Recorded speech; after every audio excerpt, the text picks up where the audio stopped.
Más noticias. De milagro quedó vivo un joven de 21 años tras volcarse el furgón que conducía cargado de bobinas de acero. El hecho se registró en la comunidad La Virgen del departamento de Rivas y es Heidi Solórzano quien nos informa.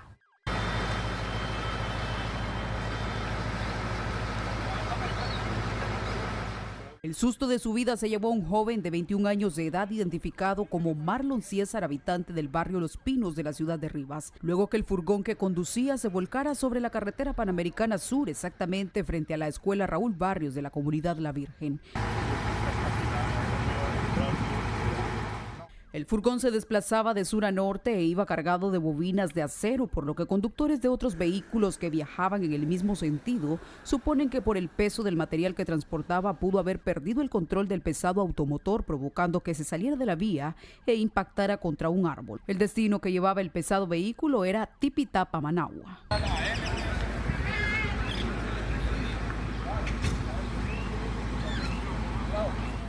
En este percance vial se registraron cuantiosas pérdidas materiales, pero por fortuna el conductor salió ileso, por lo que no fue necesario que recibiera primeros auxilios. Al lugar acudieron unidades del Benemérito Cuerpo de Bomberos y Cruz Blanca de Rivas. Con colaboración periodística de Eva Torres, Heidi Solórzano, Acción 10. 3 personas lesionadas fue el saldo de un accidente de tránsito ocurrido la tarde de este lunes en el empalme del municipio de Tipitapa. El hecho quedó grabado en una cámara de seguridad.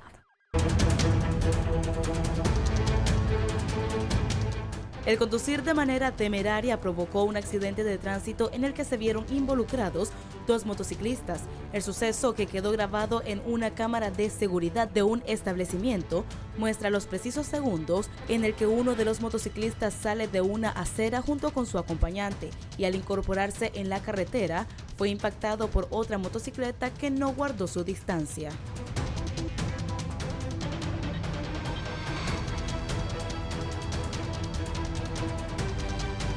El suceso ocurrió la tarde de este lunes del empalme de Tipitapa a 600 metros al sur sobre la pista, exactamente frente al Bania Salón. Los lesionados fueron enviados al hospital Yolanda Mayorga. Asimismo, los agentes de tránsito determinarán la culpabilidad de los involucrados.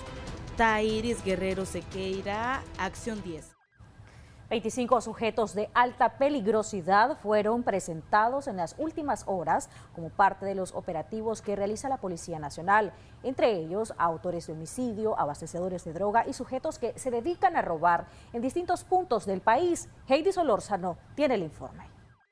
La Policía Nacional capturó en el municipio de San Carlos, departamento de Río San Juan, a Santos Jerónimo Reyes Aragón como presunto responsable de la muerte de un hombre con quien discutió y luego lo agredió con una piedra. Esto como parte de los operativos en enfrentamiento a la delincuencia. A este se le suman 2 sujetos quienes en estado de ebriedad estrangularon a Argentina Mateo Ronas, hecho ocurrido en la comunidad San Nilaya en Bilwi. 2 presos por muerte homicida, municipio de Puerto Cabeza, Bilwi, región autónoma de la Costa Caribe Norte. Josly Giovanni Labonte Mateo, Ariel Félix Labonte Mateo. En perjuicio de Argentina, Mateo Ronas, que en paz descanse. Estos en estado de ebriedad la estrangularon, asfixia mecánica, ocasionándole la muerte.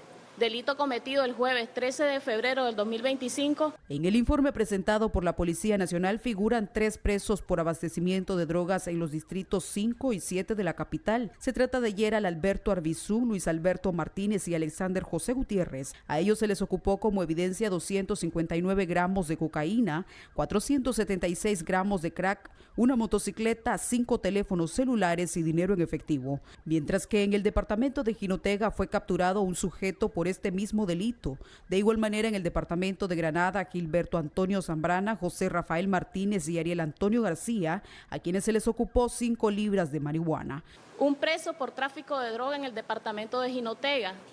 Delvis Antonio Mejía Obregón, evidencias ocupadas, 13.6 libras de marihuana y 2 motocicletas. Entre los 25 sujetos, 9 están detenidos por ejecutar asaltos en los distritos 2, 3, 4, 6 y 10 de Managua. En los departamentos de Jinotega, Masaya, Chontales y Triángulo Minero, 6 sujetos. A ellos se les ocupó una pistola y 2 revólveres. Heidi Solórzano, Acción 10. Cambiamos de tema. Diputados de la Asamblea Nacional inician aprobación de nueva ley electoral que sustituirá a la que estaba en vigencia desde hace 25 años. Dentro de los cambios, establece que la cantidad de magistrados del Consejo Supremo Electoral se reduce a 6, quienes fungirán en su cargo por un periodo de 6 años. Con el propósito de fortalecer el marco jurídico electoral de Nicaragua y establecer una consolidación del sistema, los diputados de la Asamblea Nacional iniciaron la aprobación de la nueva ley electoral que se ajusta a los principios y disposiciones de la nueva Constitución Política de Nicaragua. Dicha iniciativa, enviada por la Presidencia, sustituirá a la normativa aprobada en el año 2000, a la cual se le han realizado 8 reformas. Se considera indispensable la aprobación de una nueva ley electoral que también garantice el ejercicio efectivo del poder del pueblo. Este poder se manifiesta a través de la democracia directa y el protagonismo activo de la persona. Esta iniciativa regulará los procesos electorales para la elección de copresidente y copresidenta de la República. Asimismo, diputados ante la Asamblea Nacional y el Parlamento Centroamericano. De igual manera, alcaldes, alcaldesas, vicealcaldes y vicealcaldesas y miembros de los consejos regionales. Las elecciones generales tendrán lugar el primer domingo después del 2 de noviembre del año electoral, en las que se elegirán a copresidente y copresidenta de la República, b, diputados y diputadas nacionales ante la Asamblea Nacional. Las elecciones municipales tendrán lugar un año después de las elecciones generales. Las elecciones regionales se llevarán a cabo el primer domingo del mes de marzo del año electoral que le corresponda para el Consejo Regional Autónomo de la Costa Caribe. Los legisladores expusieron que el Consejo Supremo Electoral estará integrado por 6 magistrados y ya no 10, que serán propuestos por la Presidencia de la República o por los diputados ante el Parlamento para un periodo de 6 años. Se deberá asegurar la equidad y práctica de género del 50% hombres y 50% mujeres. Se elegirá a cada magistrado o magistrada con el voto favorable de por lo menos el 60% de los diputados y diputadas de la Asamblea Nacional. Los diputados continuarán la aprobación en lo particular de los artículos que integran la nueva ley electoral, que entrará en vigencia una vez que concluya tal proceso y que sea publicada en la Gaceta Diario Oficial. Anduriña Ortiz, Acción 10. Les comentamos que el sector porcicultor de Nicaragua registra más de 56.000 cerdos destinados para el comercio o autoconsumo, según detalla un reciente informe del Ministerio Agropecuario. De acuerdo al monitoreo realizado por el Ministerio Agropecuario, en el mes de febrero de este año se contabilizó 56.693 cabezas de cerdo en granjas a nivel nacional. El 80% del inventario se registró en los departamentos de Managua, Masaya y Estelí. Según el MAC, la crianza de cerdos es una actividad que se desarrolla en todo el territorio nacional, ya sea con fines comerciales o para autoconsumo. Agrega que el aumento en la demanda de carne de cerdo ha impulsado el desarrollo de granjas con manejo tecnificado y semi-tecnificado, lo que ha permitido mejores resultados productivos. El MAC señala que el gobierno, a través de las instituciones dirigidas a la producción del país, fortalecen el sector a través de innovaciones tecnológicas y prácticas, a fin de mejorar los índices productivos y reproductivos en las granjas porcinas de todo el país. Esta institución detalla que en 2024 se registró una producción nacional equivalente a 33.9 millones de libras de carne de cerdo, mostrando un aumento interanual de 3.4%. Cabe señalar que según un estudio realizado por el Sistema Nacional de Producción, Consumo y Comercio, en Nicaragua el hato porcino tiene la capacidad de extracción anual de aproximadamente 295.000 cerdos, lo que aseguran garantiza la solidez y el potencial del sector porcicultor del país. Anduriña Ortiz, Acción 10. Cambiamos completamente de tema porque si usted ha experimentado alguna vez insomnio, en la siguiente nota le contamos cómo esta patología, que afecta a un porcentaje alto de la población mundial, se puede combatir con terapias y medicina oriental.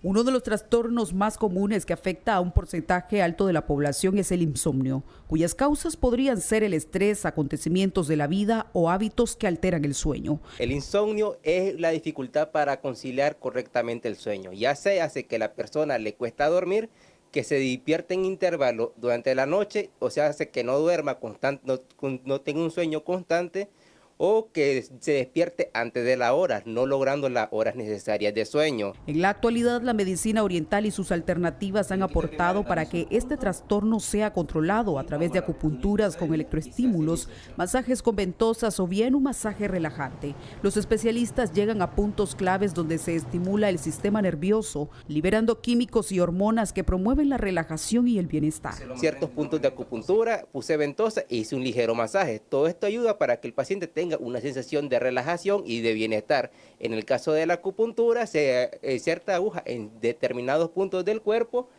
ya se hace en la cabeza, en la cara, en el hombro, espalda, brazo, en las piernas, en donde sea necesario para que el paciente tenga una sensación de bienestar.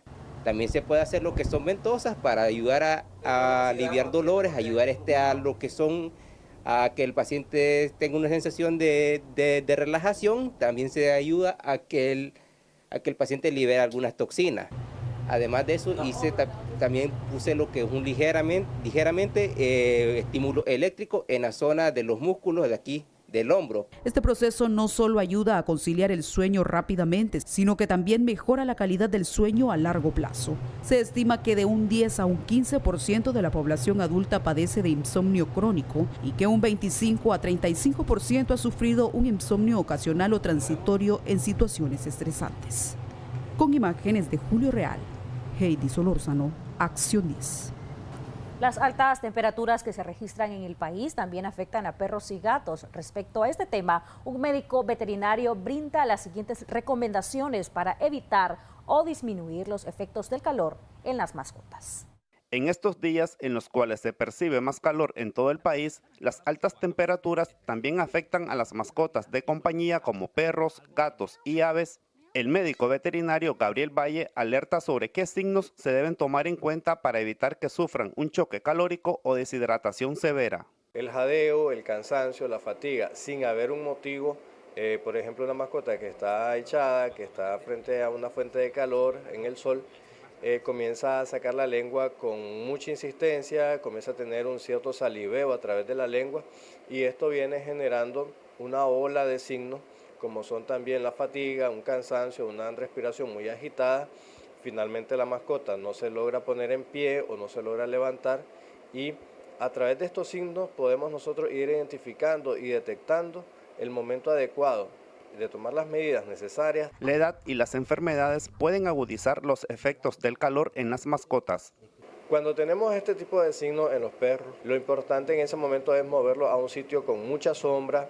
Podemos humedecer el suelo, humedecer el piso para que ellos tengan una liberación de calor. Es importante saber que ellos pueden liberar calor a través de vías corporales, por tanto se pueden envolver en una toalla mojada para que esta toalla permita absorber el calor que el cuerpo de la mascota tiene. Se le puede agregar hielo al agua para que ellos puedan tomar.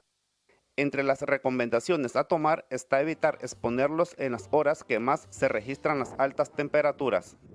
Un área donde se le garantice sombra y circulación de aire natural. Importante también evitar baños en altas horas del día, tal vez a 1 o 2 de la tarde, donde puede haber un choque entre la temperatura caliente del ambiente y un exceso de frío. En Acción 10 les informó Ángel Lara. Ahora conozcamos la historia de un comerciante de 65 años que divierte a sus clientes a través de bailes y poemas, lo que le ha permitido ganarse el cariño y admiración de los caraceños. Luis Campos, corresponsal del departamento de Carazo, nos cuenta más. Así lo encontramos, disfrutando de un ambiente lleno de alegría. A diario, don Ernesto Antonio García, de 65 años de edad, recorre las principales calles de los municipios del departamento de Carazo para vender platanitos y enchiladitas. Don Ernesto cuenta con más de 45 años de dedicarse a este emprendimiento, que le ha permitido ganarse el cariño, respeto y admiración de los caraceños, ya que es un señor que divierte a sus clientes con bailes y poemas.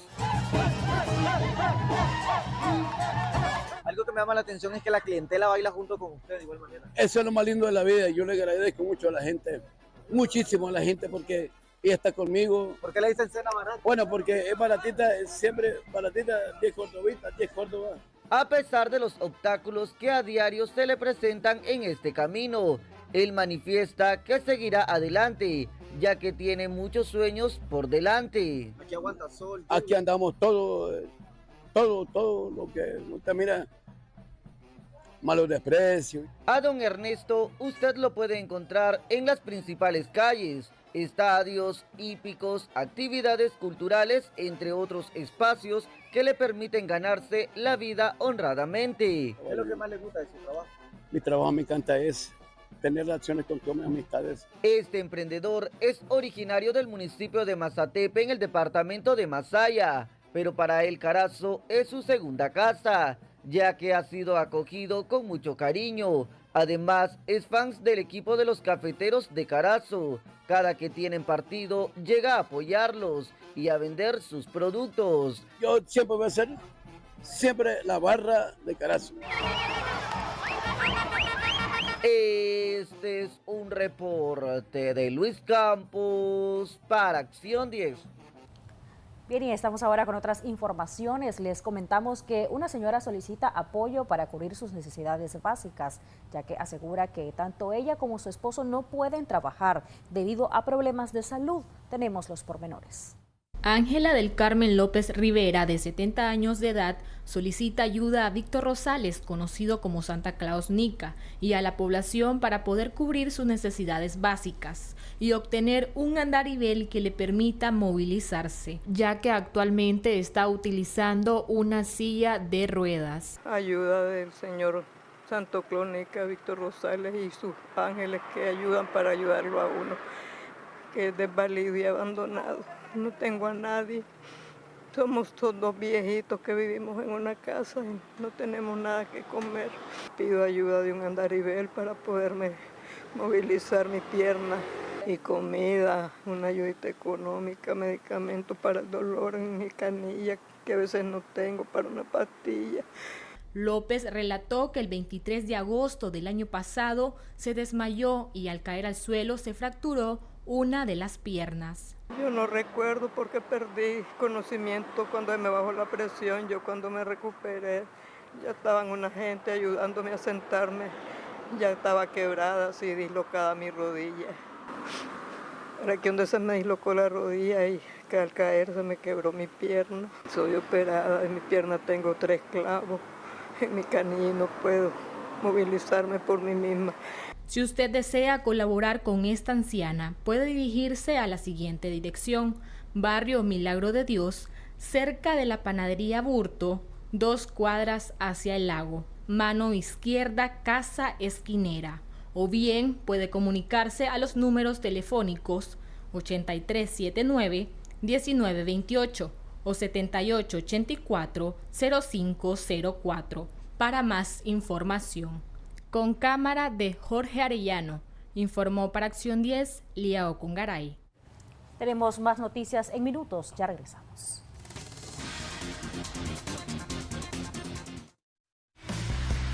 Ya regresamos con Acción 10 en la mañana. Regreso en Acción 10 en la mañana y lo hacemos con nuestro segmento Consulta con el especialista, en donde vamos a hablar acerca de lo que es la colitis, las causas, cómo prevenirlo, si esto tiene algún alimento que específicamente lo esté provocando. Nosotros a usted le invitamos a que nos sintonice a través de nuestra página de Facebook. Aparecemos como Canal 10 Nicaragua y para hablar de este tema nos acompaña acá en estudio el doctor Brian Pérez, a quien le damos la bienvenida. Gracias por estar con nosotros y siempre compartir de temas de salud. Gracias por estar acá. Muchas gracias, Anduriña, siempre agradeciéndole a ustedes por la invitación que nos dan semana a semana para hablar de temas de salud. La colitis creo que es una enfermedad o un síntoma que todos llegamos a experimentar alguna vez en la vida. ¿Cuáles son los síntomas o qué es la colitis? La colitis es una inflamación del tracto digestivo o del intestino grueso o del colon, como lo conozcan los pacientes. Esta inflamación nos comienza por tal vez algunas enfermedades que nosotros lleguemos a desarrollar. Por ejemplo, Helicobacter pylori puede llegarnos a inflamar el colon o algún problema muy probablemente emocional. Cuando los pacientes tienden a tener algún problema de estrés, ansiedad, depresión, siempre repercute en el colon y esto nos lleva a desarrollar una colitis. Aparte de eso, nosotros sentimos que comemos poco, pero que el estómago se nos crece demasiado o que hay demasiados gases, dicen los pacientes. Pero esto, cuando nosotros sentimos que hay demasiados gases, es porque hay un antecedente en el colon. El colon está sufriendo y está informando a los pacientes tal vez o diciendo, gritando de que hay un problema en él. ¿Cómo lo podemos ver? Hay pacientes que muchas veces cuando comen o ingieren algún tipo de comida, le van al baño inmediatamente. Esto no es normal. O alternan, sienten que van al baño, evacúan acuoso o diarrea y posteriormente sienten que van al baño y hay estreñimiento, hay un problema o sienten que las hemorroides se inflaman si es que tienen hemorroides los pacientes. Siempre esta enfermedad no es constante, pero sí es molesta porque podemos pasar 3 días con diarrea y podemos pasar 3 días más con estreñimiento, con el colon que vamos al baño, nos sentamos y sentimos de que no evacuamos nada o no, se nos dificulta. Incluso en esta enfermedad tenemos que estar pendientes o estar conscientes de ver la S. Hay pacientes que dicen de que no ven la S porque les da asco, pero es importante ver la S, es la contextura, el tamaño, de qué forma evacúan, es importante verlo. ¿Por qué? Porque es un dato clínico para nosotros, es importante verlo y siempre en clínica se pregunta cómo está evacuando. ¿Por qué? Porque de la manera que ellos evacúen es un diagnóstico que nosotros podemos dar. ¿Cuándo no es normal? Por ejemplo, cuando las heces son demasiado lisas o cuando las heces son negras o cuando las heces son verdes, por ejemplo, porque hay pacientes que evacúan verde. Entonces, esto se puede deber a que los pacientes han estado comiendo mucha... o están haciendo dieta, mucha verdura, mucha lechuga, mucho repollo, entonces la heces se torna verde. Pero cuando las heces son demasiado lisas o demasiado pelotosas, incluso hay pacientes que refieren que están defecando como conejos, que son muchas pelotitas. Esto es un incidente de estreñimiento. El colon está diciendo que hay poca ingesta de agua, por ejemplo, y que estamos evacuando con estreñimiento. Pero cuando las heces son negras, esto se debe a que hay un sangrado en el tracto digestivo. Tenemos que tener cuidado porque en medicina esto se llama melena. Cuando los pacientes evacúan negro, las heces son demasiado negras, es porque o tienen un problema muy grave en el estómago o el tracto digestivo está con llagas, por así decirlo, o con úlceras. Los pacientes los conocen como úlceras. Y hay un problema bastante grave ya debido al tiempo que ellos tienen, porque esto lo ven, se toman X medicamentos, se toman X té y esto los mejora momentáneamente, pero posterior esto se vuelve grave y los pacientes tienden a tener repercusiones bastante graves. Incluso cuando llegan a este momento es difícil volverlo a recuperar a los pacientes o volver a rehabilitar el tracto digestivo. ¿Pudiese convertirse en un cáncer de colon? Puede convertirse en un cáncer de colon porque esto comienza con una inflamación. El colon se inflama, puede comenzar así, posteriormente el paciente comienza un sangrado, pero hay que ser perspicaz con esto de la S.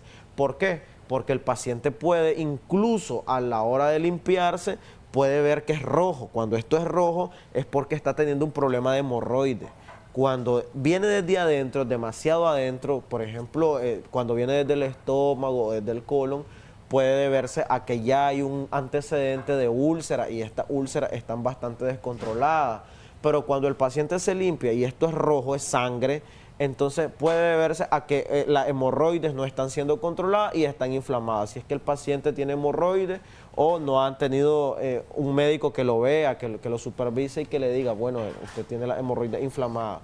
Pero siempre es importante ver, aparte de eso, las comidas son importantes porque, por ejemplo, los almidones, las comidas que vienen de almidón pueden llegar a inflamar el colon. Por ejemplo, la yuca, el quequisque, puede llegar, esas comidas de almidones pueden llegar, el repollo, el rábano, son una de las comidas que inflaman el colon porque el tracto digestivo no los tolera mucho. Si bien es cierto de que son buenos para la salud, para la dieta, por ejemplo, si el paciente está haciendo dieta, no obstante, inflaman al colon porque el colon se le dificulta estarlo digiriendo. Perfecto. También acá en Facebook nos pregunta, buenos días, mi hijo de 8 años fue diagnosticado con colitis. ¿A qué se debe esto? En niños nosotros le recordamos que estamos en Facebook como Canal 10 Nicaragua. ¿A qué se debe esto, doctor? Por lo general en los niños es difícil mantener la alimentación de ellos. ¿Por qué? Porque el niño se le da dinero para ir al colegio, el niño va al colegio, come chivería, come de todo lo que le den, lo que encuentren en la calle, ellos comienzan a ingerirlo. Entonces es difícil controlarlo.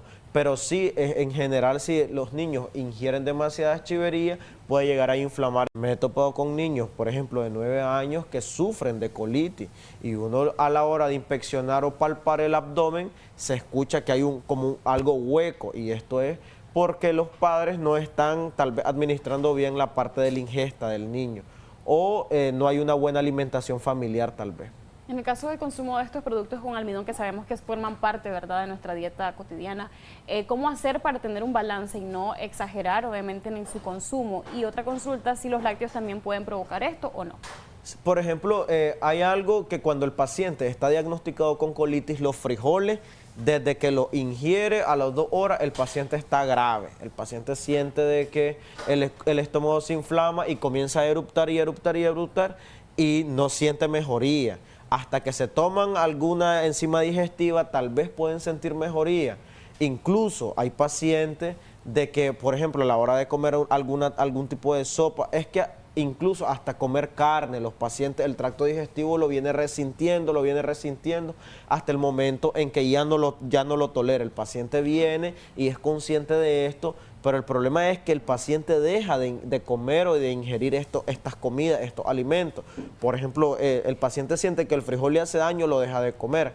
El paciente siente que las carnes le hacen daño, la deja de comer.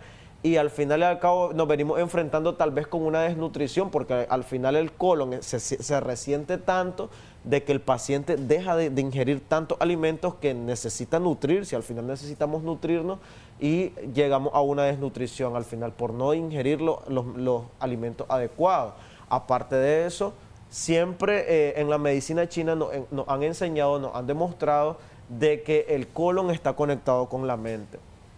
Y esto es lo que hablábamos al principio, de que siempre o la mayoría de las veces de que el colon se inflama es porque el paciente tiene algún problema o de ansiedad o de estrés. Hay algún problema familiar, cuando el paciente dice, fíjese que el colon se me está inflamando, nosotros lo primero que preguntamos, ¿cómo está en casa? ¿Qué problema hay? O si hay algún proceso ansioso, si hay un proceso depresivo. ¿Por qué? Porque siempre el colon se inflama cuando hay un proceso mental, el centro vital se distorsiona y comienza a presentar problemas. Entonces, por lo general, los pacientes que tienen insomnio, que son pacientes tal vez que tienen 10 años desarrollando esta enfermedad, la tratan por el síntoma. ¿Cuál es el síntoma? No poder dormir. Pero cuando nosotros, por ejemplo, en clínica nos damos cuenta de que este insomnio está siendo desarrollado por un problema digestivo, nosotros tratamos el problema digestivo, lo solucionamos y el paciente vuelve a reconciliar el sueño sin ni siquiera o le quitamos el medicamento que está tomando para dormir.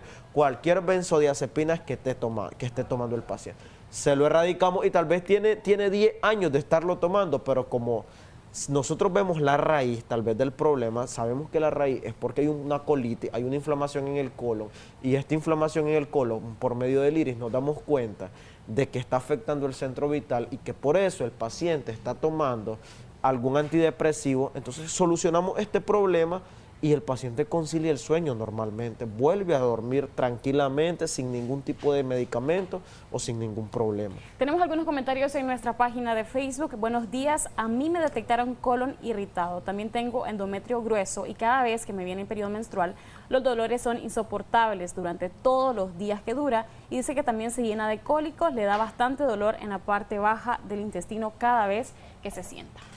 Sí, la endometriosis es un problema bastante grave.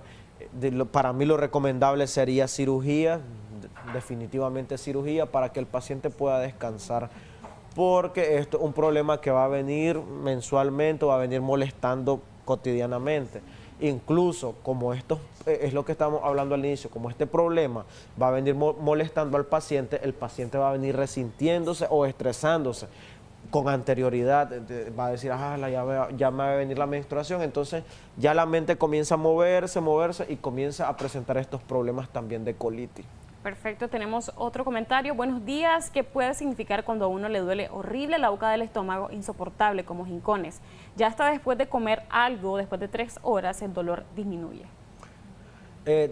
Tenemos que recordar que hay que hacer exámenes complementarios. Por ejemplo, lo que estábamos hablando al inicio, una de las enfermedades que nos llega a desarrollar la colitis es el Helicobacter. El Helicobacter es una de las enfermedades más comunes y el problema de esta es que es silenciosa. Hay pacientes que desarrollan síntomas, el ardor en el estómago, la inflamación, el vómito, náuseas, mareos, reflujo y tal vez... Y hay pacientes de que no desarrollan ningún tipo de síntomas. Pero esta es una de las enfermedades digestivas más graves. ¿Por qué?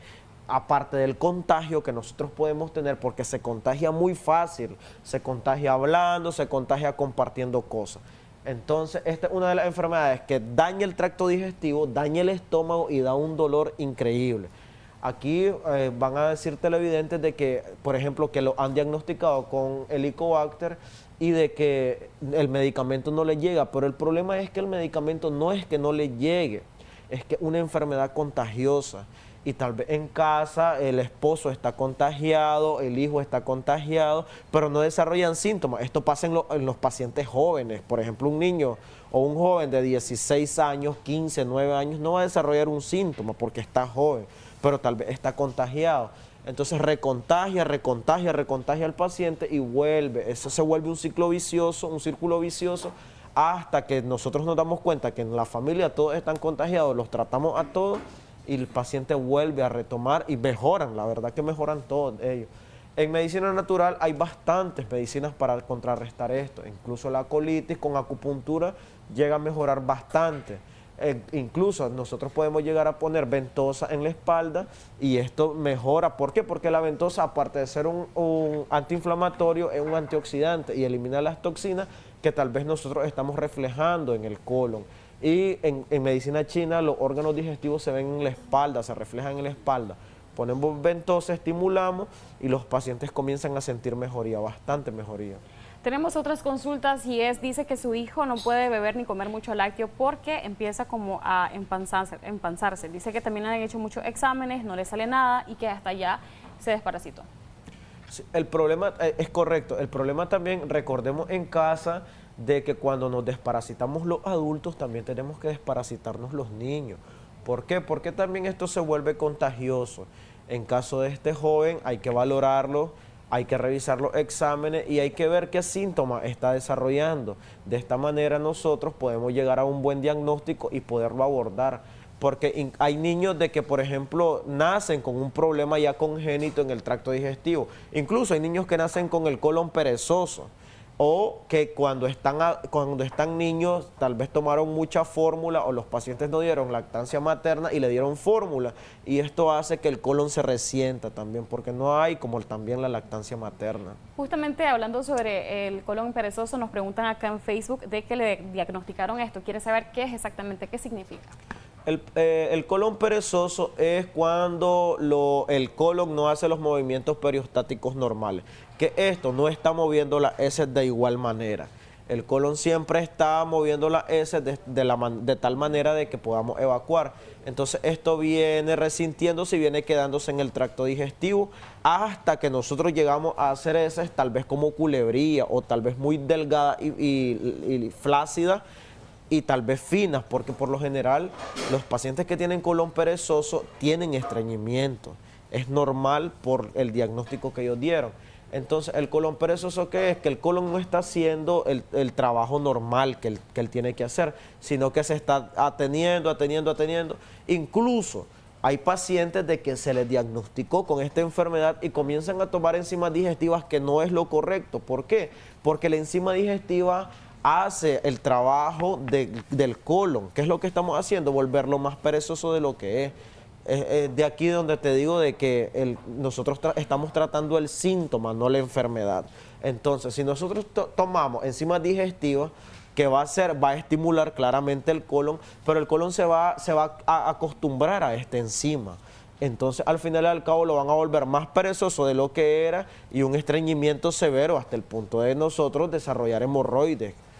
Perfecto, doctor. ¿Sus últimas recomendaciones acerca de este tema?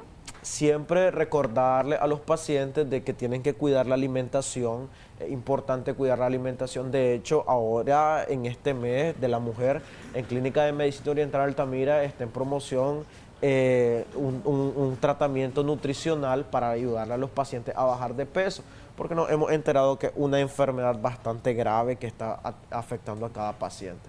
Entonces, en Clínica de Medicina Oriental Altamira estamos tratando a los pacientes que están en obesidad con medicina natural sin llevarlo a ninguna repercusión o que desarrollen alguna otra enfermedad con este tratamiento. Los invitamos a que nos visiten. Estamos ubicados de la Clínica Don Bosco 1 al Sur, 4 arriba, o nos pueden escribir en WhatsApp también, 5711-8806. Muchísimas gracias, doctor Brian Pérez, por esa información tan importante acerca de nuestra salud, especialmente de nuestro sistema digestivo. Va a estar pendiente de ello. Nosotros así hacemos un breve corte comercial, ya regresamos. El hecho marca un hito en la historia de la medicina. Investigadores de la Universidad de Duke Hill, en Carolina del Norte, Estados Unidos, dieron a conocer que se logró realizar el primer trasplante de válvula mitral en el mundo, en un hecho catalogado como milagroso.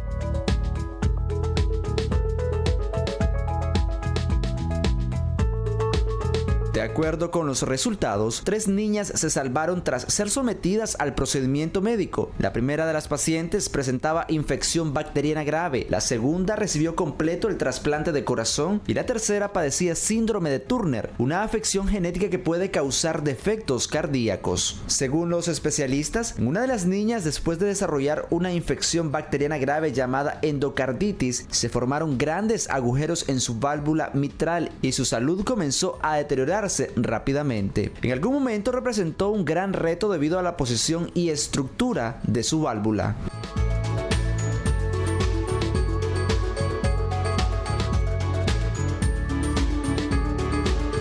La válvula mitral, también conocida como auriculoventricular izquierda, es una de las 4 válvulas del corazón que mantiene el flujo en la dirección correcta. Estas exitosas intervenciones darán la pauta para futuras cirugías a corazón abierto relacionadas a trasplantes parciales o totales, puntualizaron. Christopher Guevara, Acción. Regreso con nuestro segmento Niñez en Acción, donde usted va a cuidar de la salud de su niño o niña de manera integral. Hoy vamos a hablar de enuresis infantil. ¿A qué nos referimos con esto? ¿Qué tan frecuente puede ser y qué tan complejo tratarlo? Ya nos acompaña nuestra invitada, nuestra doctora Nicole Mendoza Tijerino. Esto tiene mucho que ver con la parte psicológica. Ya usted va a comprender por qué se lo digo. Bienvenida, doctora. Gracias por acompañarnos. Un placer. Buenos días, Jocelyn. Siempre agradecida por la invitación y compartir este tema que usted hacía la pregunta, que es bastante común, ¿eh? Sí. Pues déjeme decirle que es bastante común, bastante frecuente. Lo que pasa es que muchas veces, pues, mamá, papá no dicen, obviamente, que mi niño, quizás de 8 años, todavía se hace pipí en la cama, ¿verdad? A eso nos referimos exactamente para quienes se preguntan y no conocen aún el término. Así es. Cuando estamos hablando de enuresis infantil, nos estamos refiriendo precisamente a la falta de control de esfínter en la orina, ya teniendo una edad determinada para haberla controlado. Por ejemplo, niños de 6, 8 o más años que ya se espera que haya controlado el esfínter, todavía se están mojando la camita. Y aquí es bien importante decir si esta falta de control es involuntaria, iniciemos por ahí. Totalmente involuntaria, no es que el niño predispone o que el niño dice, bueno, hoy me voy a orinar en la noche en la cama. No, es una conducta involuntaria, espontánea, que aparece y así como aparece, en determinado momento va a desaparecer.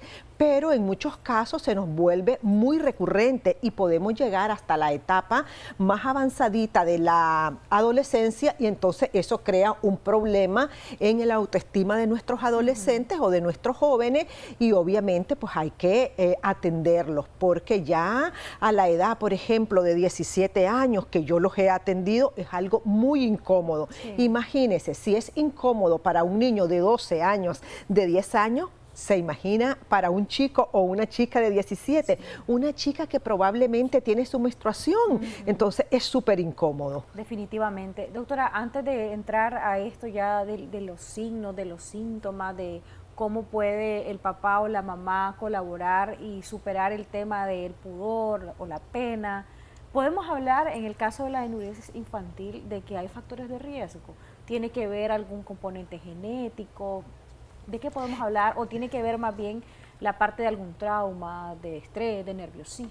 Definitivamente los factores causales son múltiples, no solamente nos estamos refiriendo a un factor desencadenante. Una de las primeras cosas que preguntamos cuando nos llega a nuestras consultas estos casos es, ¿su niño ya se hizo un examen o ya le hicieron un examen de diabetes, por ejemplo, o si se hizo un ultrasonido para ver su vejiga o exámenes de orina para descartar esa parte orgánica? Si todo está bien por ese lado, entonces buscamos algunos factores emocionales que pueden ser ansiedad, temores, miedo. Aquellos niños que tienen ese primer ingreso al colegio, entonces tienden a tener como muchos temores, muchos miedos. Los que miran muchos videos de terror, de miedo, entonces te dicen, es que no puedo dormir. Y en la noche, pues no van al baño, se aguantan quizás y se duermen y no tienen esa conexión entre su cerebrito y el control de los esfínteres. ¿Los niños que sufren bullying o algún tipo de abuso? Totalmente, totalmente. Los abusos sexuales, la violencia, esos ambientes conflictuados en casita, ese niño que constantemente te está diciendo en escuela tonto, feo, gordo, flaco, chele, negro, peludo, pelón. Entonces, eso va creando en el niño un problema en su amor propio y en su autoestima. Entonces, probablemente nos podría... No todos los niños, obviamente, que sufren de bullying van a presentar una enuresis. Eso es importante señalarlo. Ahora la siguiente pregunta es, doctora, ¿esto de la enuresis es un padecimiento como tal, es una enfermedad como tal o es un síntoma de algo que hay de trasfondo? No es una enfermedad, es un síntoma de alguna situación que está viviendo el niño, que puede ser una ansiedad, es un síntoma, que puede ser un estrés también, postrauma, también podríamos decirlo como síntoma, o que hay un problema en su vejiga o que hay problemas de estreñimiento. Entonces es revisar, porque no es enfermedad, sino que son síntomas. Pero está clasificado como trastornos también y se le denominan trastornos de la eliminación. Pero el hecho que esté clasificado como un trastorno no quiere decir que no se pueda revertir. La enuresis perfectamente la podemos revertir.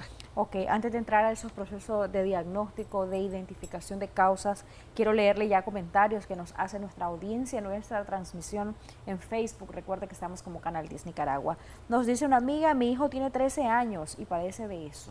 Correcto, entonces si nunca lo hemos llevado, no sabemos qué tipo de enuresis tiene, porque tenemos que clasificar la enuresis. Tenemos una enuresis de tipo primaria, significa 13 años y nunca ha controlado la orina. Entonces nos estamos refiriendo a este tipo, ¿verdad? Si este niño ya controló a los 5, 6, 8 años, pero por algún motivo se volvió a orinar a los 12 o a los 13, estamos hablando de una enuresis secundaria. En este caso no nos dice si controló en algún momento o si nunca lo ha hecho. Sí, es importante eso. A veces dejamos pasar el tiempo y esto se puede complicar en los niños, en los adolescentes, ¿o no suele complicarse, doctor? Sí se puede complicar porque si nosotros no le decimos a nuestros niños que algo está pasando con él que no es sano, que ya a los 12, 13 años nosotros sigamos mojando la camita, pues obviamente que esto se nos puede exacerbar. Entonces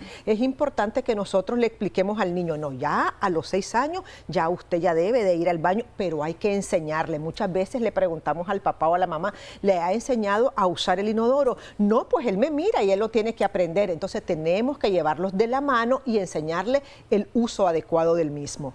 Ok, a mí me ocurre, nos dice un amigo que nos está sintonizando, que no me aguanto el deseo de hacer pipí, es decir, cuando veo se me sale un poco de orina. ¿Esto a qué se debe?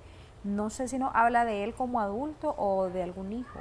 Sí, me parece que por el mensaje podría ser una persona adulta. Sí. Entonces, ahí importante que visite a un urólogo para ver una posible incontinencia urinaria. Lo que pasa que con la enuresis también hay alguna literatura que la enfocan como una incontinencia urinaria. Pero si es una persona mayor, entonces yo creo que lo más importante es su chequeo con su médico de cabecera. Buenos días, bendiciones, nos dice un amigo que está pendiente del programa. Mi hijo tiene 6 años de edad y aún se orina en la cama y siempre antes de ir a dormir hace pipí. Quería saber si es normal lo que le ocurre o no. Y otra amiga nos dice, doctora, mi hija tiene 7 años y se orina en la noche.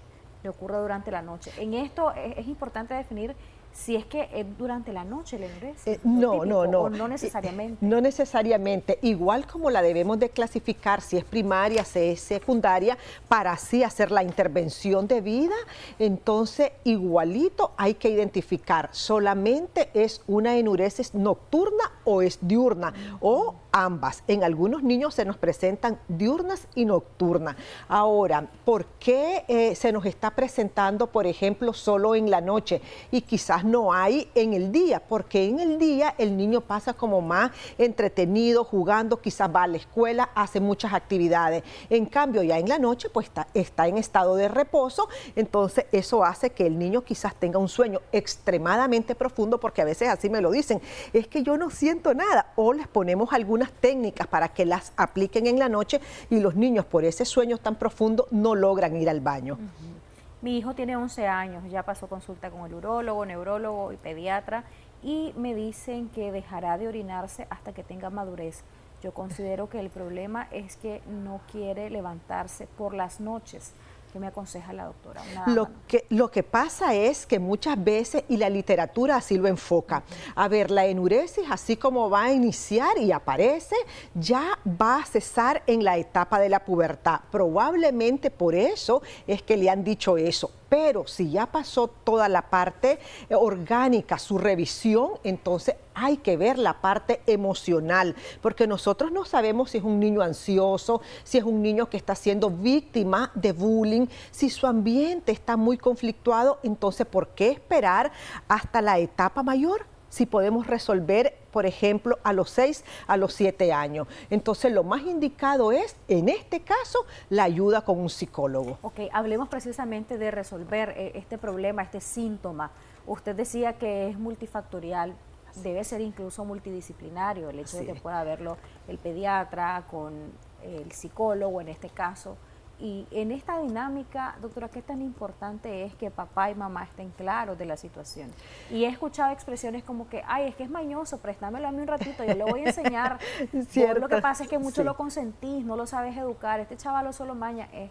Esos son los padres de hoy en día, por eso es que pasa eso. Entonces, ese tipo de expresiones que tan perjudiciales también pueden ser para el niño o la niña que ya está enfrentando un problema y que además de que está enfrentando el problema, expone papá o mamá a esta situación y la ventila con personas del vínculo familiar. Totalmente perjudicial. Si tenemos un cuadro ansioso, se nos va a exacerbar. Si tenemos un cuadro de estrés, igual se nos va a exacerbar, porque el niño, imagínese que se lo digan frente a los compañeros que llegan a hacer la tarea con él, entonces eso va a ser altamente vergonzoso para el niño y para la niña. Por eso es importante que el padre de familia esté consciente que su niño no lo está haciendo porque lo quiere hacer, sino que hay algo de por medio que está provocando o desencadenando este síntoma. Por lo tanto, si nosotros ya identificamos que orgánicamente mi niño o mi niña está bien, no hay problema de diabetes infantil, no hay problemas de infecciones en sus vías urinarias, no hay problema de vejiga, no tenemos problemas de estreñimiento o de vejiga hiperactiva, entonces vamos a buscar la parte mental, la parte emocional. Por eso es importante que el padre de familia esté claro, el médico y el psicólogo de la mano en estos casos. Usted tiene que descartarlo primero, y lo primero es eso, exámenes. A ver, tenemos ultrasonido, tenemos exámenes, todo está bien, ¿qué está pasando entonces con este niño? Y ahí encontramos las causas para poder hacer esa intervención oportuna. Cuando tenemos esa intervención oportuna, el tratamiento, la identificación, va a depender de la edad y del factor. ¿Qué tan complejo es tratar esto de la enuresis? No es muy complejo, pero sí se necesita mucha disciplina. ¿Por qué mucha disciplina? Porque las técnicas con las que trabajamos requiere que el niño y el padre de familia las aplique en casa. Y eso sí es bastante, a veces, difícil para el padre de familia. Por ejemplo, si nosotros le recomendamos, vamos a utilizar, se me ocurre, una técnica de alarma para que el niño le ayude a tener esa conexión de su cerebro con el control de esfínter. Muchos de ellos me llegan ya a las 3 semanas, 4 semanas, mire, es que no pude, es que me desvelo, es que el niño no escucha la alarma. Entonces, eso sí, se vuelve un poquito más difícil porque necesitamos la parte del padre de familia que colabore en ese sentido. Ok, tenemos más comentarios, doctora. Nos dicen, buenos días, ¿es normal o no que una niña de 12 años, un adolescente de 12 años, tenga dolor y enuresis durante la noche y que también ya le haya bajado la menstruación? ¿Dolor para orinar? Sí. Ok, no, entonces tienes que llevarla, hay que hacerle exámenes. Lo primero es ver exámenes de orina y todo su chequeo general. Una vez que tengamos esos resultados, entonces ya puede llevarlo, si todo está bien, ya puede llevarlo a psicología, descartando primeramente que no haya ninguna infección a nivel de vías urinarias. Escucha este caso, mi nieto de 3 añitos no se orina durante la noche, no se hace pipí en la cama, pero le tiene miedo al inodoro. ¿Cómo tratar esa fobia? No, lo que pasa es que a los 3 años probablemente el niño todavía no está entrenadito para usarlo. Entonces queremos quizás que el niño, así como de primas a primera, vaya y lo aprenda a usar. No, el papá, la mamá le tiene que enseñar cómo lo va a usar, cuánto tiempo se tiene que quedar sentadito, cómo hace sus necesidades papá y cómo las hace mamá. Por eso siempre les explicamos, si es varoncito, que vaya el papá y le enseñe a usar el inodoro, y si es mamá igual. Todo tiene que ser con el acompañamiento de papá o de mamá.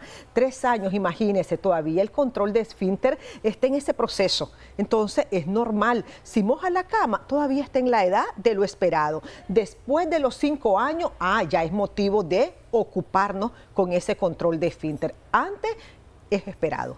Ok, a veces los padres dicen por solucionar, bueno, voy a ir con el niño a hacer algo, voy a ir al supermercado y le voy a poner un pamper porque no sé si le voy a poner un pañal desechable, no sé si se va a orinar, y para evitar ese tipo de situaciones lo hacen, le ponen el pañal desechable, y es ahí donde vemos una situación que usted nos va a decir como psicóloga si eso está bien o está mal.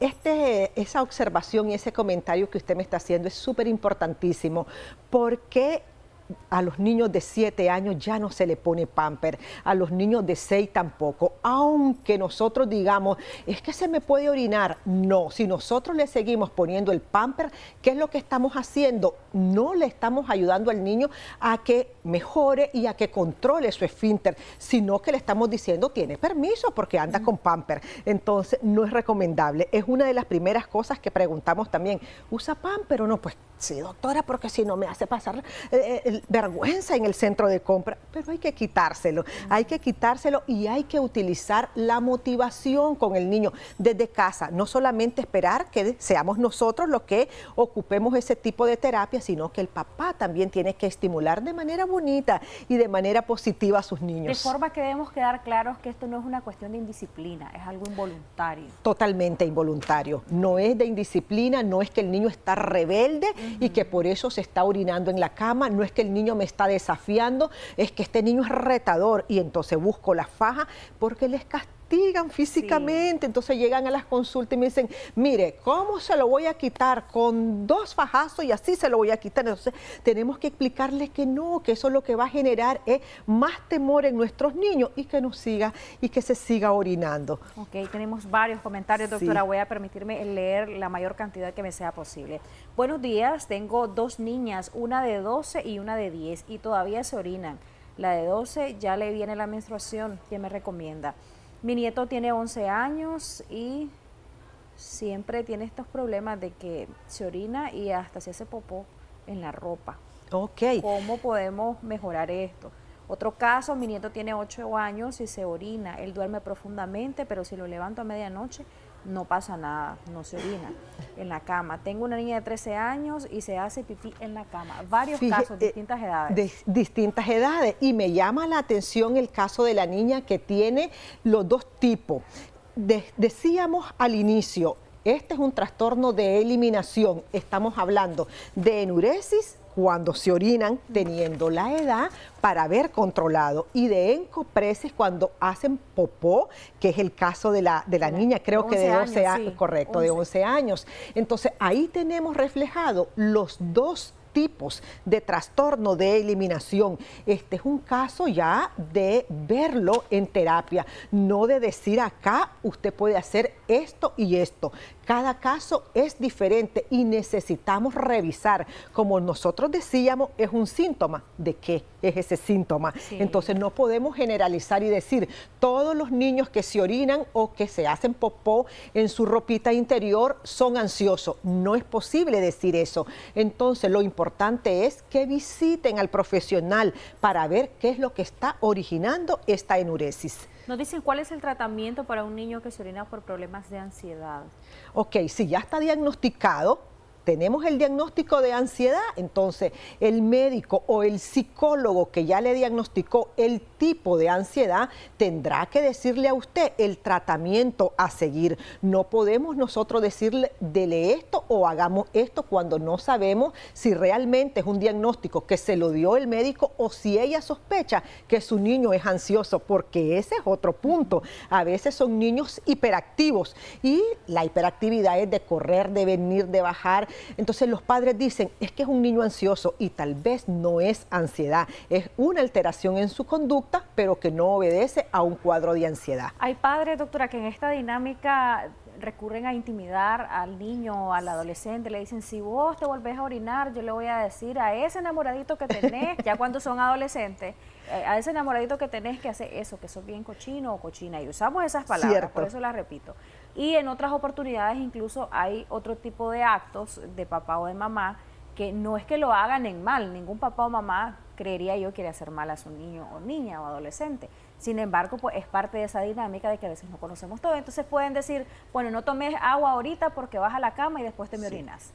En esos 2 escenarios, ¿cuál es su recomendación? En principio, la amenaza no nos va a ayudar. Lo decíamos hace unos minutos. Si amenazamos, lo que va a hacer es exacerbar el miedo, el temor, la ansiedad, las inseguridades que puede tener el niño. Ahora, si nosotros constantemente también lo queremos exponer, obviamente que este niño se va a sentir extremadamente vulnerable y esa vulnerabilidad nos va a llevar a que sigamos nosotros mojando la camita y lo que queremos es resolver el problema.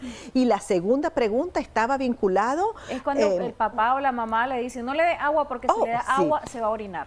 Pues fíjese de que no está vinculado, ni está vinculado a aquellos niños que usan muy cerca abanico o que duermen con aire acondicionado. Sin embargo, les hacemos algunas recomendaciones, que 2 horas antes o 1 hora antes de ir a la camita, pues que no tome mucho líquido para que en la noche no tenga tanta necesidad y no haya mucha frecuencia para ir al baño. Pero no está, la enuresis no está vinculada a la ingesta de líquido, a la cantidad más bien de ingesta de líquido o a que durmamos en un ambiente muy fresco o muy frío. Pero es importante que antes de ir a la camita, pues nosotros le demos todas las recomendaciones a nuestros niños para que lleven una noche agradable. Ok, doctora, sus recomendaciones ya para cerrar. en cuanto al tratamiento, a la comprensión que debe haber en el seno de la familia? Por ejemplo, los hermanitos, ¿qué tanto deben de estar enterados de lo que está sufriendo su hermano o su hermana? Y qué tanto también deben de ser comprensivos y hablar el tema en familia. Va a depender de las edades que el resto de hermanitos se dé cuenta. ¿Por qué va a depender de las edades? Porque hay niños que son demasiado pequeñitos y no logran comprender o entender lo que está pasando o viviendo su hermanito. Pero ya, un ejemplo, si un niño de 8 años se nos está orinando y tenemos en casa un hermanito de 12, de 15 o de más, perfectamente lo puede saber para que lo ayudemos, no para que lo ridiculicemos, porque a veces le decimos, vos sos el mión, vos sos el cochino, vos sos esto. Entonces, no es por eso, sino para que nos sirva también de apoyo. Mira, yo puedo ir al baño, y también él le puede ir enseñando a su hermanito. Ahora, las amenazas, ya decíamos que eso no nos ayudan. Importante que si no está pasando nada a nivel orgánico con nuestros niños, busquemos la ayuda de un especialista en salud mental para ver cómo están las emociones de nuestros niños. Es importante que las validemos. De pronto los niños están muy estresados porque van a examen y eso hace que se nos pueda orinar en la cama. Entonces tenemos que identificar definitivamente qué cosa es lo que nos está causando este tipo de enuresis. Perfecto, doctora. Nos están preguntando cómo contactarla. Sí. Ok, entonces tenemos números en pantalla, el 8831-1459. Siempre estamos ubicados en Profamilia Los Robles, de Plaza El Sol, 1 al sur, media abajo, y con mucho gusto les vamos a atender. Un placer haber conversado con usted y con nuestra audiencia, que estuvieron muy participativos hoy.